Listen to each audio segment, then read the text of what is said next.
लाला नाम का एक लड़का था। उसका परिवार साधारण था, लेकिन माँ-बाप हमेशा उसे अच्छा माहौल देने की कोशिश करते थे। लाला बचपन से ही होशियार था, लेकिन उसका स्वभाव बहुत जल्दी बदल जाता था। अगर वह अच्छे दोस्तों के साथ बैठता, तो पढ़ाई में अच्छा करता, और अगर गलत संगत में पड़ता, तो खेल तमाशे में ही दिन बर्बाद कर देता। गांव के लोग अक्सर कहते, बच्चा चाहे कितना भी समझदार क्यों ना हो, उसका असली चेहरा उसके परिवेश से झलकता है। लाला की माँ यह बात हमेशा याद दिलाती, लेकिन बहुत छोटा था, इसीलिए पूरी तरह समझ नहीं पाता। जब लाला 10वीं पास कर गया, उसके पिताजी ने उसे शहर भेज दिया ताकि वह आगे की पढ़ाई कर सके।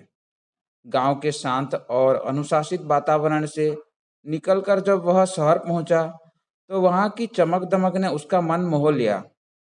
हॉस्टल में उसके दो नए दोस्त बने, हेमंत और रंजित। हेमंत पढ़ाई में बहुत ध्यान देता था। वह सुबह जल्दी उठकर योग करता, शाम को फुटबॉल खेलता, किताबें पढ़ता और अच्छे शिक्षकों से सलाह लेता। वहीं रंजित का स्वभाव बिल्कुल उल्टा था। बहुत देर रात तक मोबाइल पर फिल्में देखता, कॉलेज बंद करता और बेकार की संगत में वक्त बिताता। लाला बीच का था। कभी हेमंत की आदतें उसे प्रभावित करती, तो कभी रंजित की मौज मस्ती उसे खींच लेती। यही उसका जीवन तय करने वाला मोड़ था। परीक्षा का समय नजदीक आया।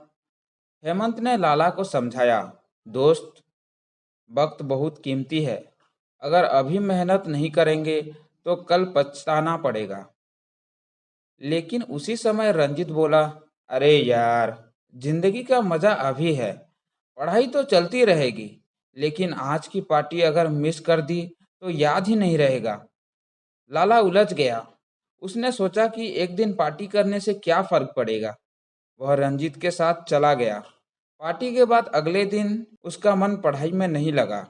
धीरे धीरे उसकी आदतें ढीली होने लगी। हेमंत देख रहा था कि लाला बदल रहा है। उसने एक दिन गंभीर होकर कहा, भाई, तू जैसा माहौल चुनता है वैसा ही तू बनता है। अगर तू रोज रंजीत के साथ रहेगा, तो आलसी बनेगा, और अगर मेरे साथ पढ़ाई करेगा, तो सफल बनेगा। फैसला तुझे करना है। यह बात लाला के दिल को छू गई। कॉलेज में वार्षिक विज्ञान प्रदर्शनी होनी थी। हेमंत ने लाला से कहा कि वे दोनों मिलकर एक प्रोजेक्ट बनाए, लेकिन रंजित ने फिर बहकाया, प्रोजेक्ट बनाकर क्या मिलेगा, चलो घूमने चलते हैं। लाला का मन डोल रहा था।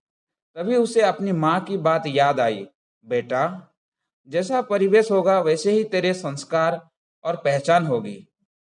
उसने निश्चय किया कि इस बार सही माहौल चुनेगा। लाला ने रंजित का साथ छोड़कर हेमंत के साथ काम करना शुरू कर दिया। दिन रात मेहनत करके दोनों ने सौर ऊर्जा पर आधारित एक मॉडल तैयार किया। प्रदर्शनी में उनका मॉडल प्रथम आया। इन सफलता ने लाला की सोच बदल दी। उसने महसूस किया कि अगर वह रंजित जैसे माहौल में पड़ा रहता, तो यह उपलब्धि कभी हासिल नहीं कर पाता। धीरे धीरे लाला की पहचान कॉलेज में एक होनहार छात्र के रूप में होने लगी। शिक्षक उसे उदाहरण बनाकर दूसरों को समझाने लगे। उसकी मेहनत और संगत का असर साफ दिखने लगा। एक दिन कॉलेज के प्रिंसिपल ने सभा में कहा, लाला इस संस्थान का गर्व है। यह हमें सिखाता है कि इंसान की असली पहचान उसके परिवेश से बनती है। जिस वातावरण में हम रहते हैं, वही हमारे विचार और आदतें गढ़ता है। सभा में तालियां गूंज उठी। लाला ने भीड़ में रंजित को देखा। रंजित शर्मिंदा था। वह धीरे से आकर बोला, दोस्त, मुझे माफ कर दे। मैं समझ नहीं पाया कि गलत माहौल इंसान का कितना नुकसान करता है। आज तूने मुझे भी सिखा दी। लाला मुस्कुराया और बोला, कोई बात नहीं, अभी भी देर नहीं हुई। अगर हम अपना परिवेश बदल दें, तो जिंदगी खुद ब खुद बदल जाती है। कुछ सालों बाद लाला ने उच्च शिक्षा पूरी की और एक सफल बहुत बड़ा प्रोफेसर बना।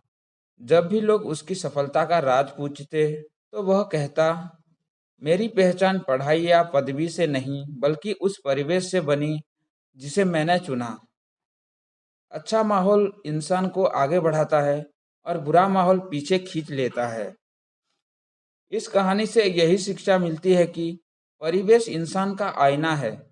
जैसा वातावरण हम चुनते हैं, हमारी आदतें, सोच और पहचान वैसे ही बन जाती है। सफलता पाने के लिए हमेशा अच्छे संगत और सकारात्मक माहौल का चुनाव करना